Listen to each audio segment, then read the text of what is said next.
In today's video, I'm going to teach you how to use Slack, a fantastic tool for enhancing communication and collaboration in the workplace. Let's get started by heading to Slack's homepage.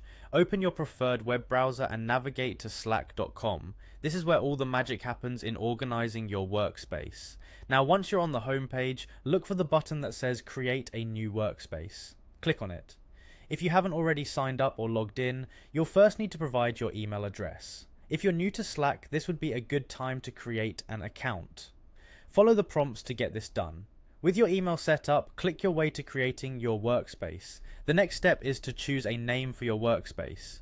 Think of something that encapsulates your team, project, or department to keep everyone aligned.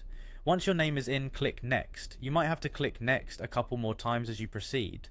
But don't worry, this is just to confirm your workspace settings. Occasionally, you'll come across steps that allow you to add more details or skip for later. When you see skip this step, feel free to do so if you're eager to move along quickly. Once you've set up the basics, you can type a preferred name, which will be used to identify you within the workspace. This is important for when you interact with other users. Simply click Next once you've typed it in. As you're starting out, you might want to take advantage of the free version of Slack. Click on Start with the limited free version to begin using Slack without any charges. With your new Slack workspace in place, you can now start messaging people. Begin by clicking on Add Coworkers. Collaborating with your team is key, so add people by entering their email addresses.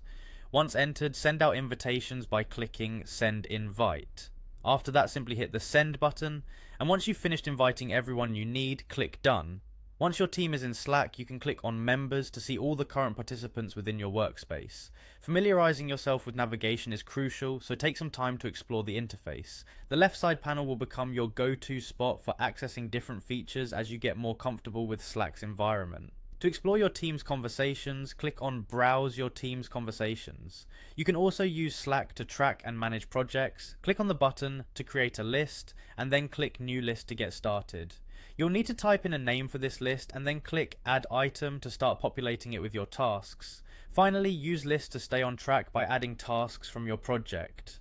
Once you're more familiar, and if you feel like it, you can assign these tasks to any invited team members. This brings us to the end of setting up and using Slack. I hope you find these instructions helpful as you integrate Slack into your daily workflow.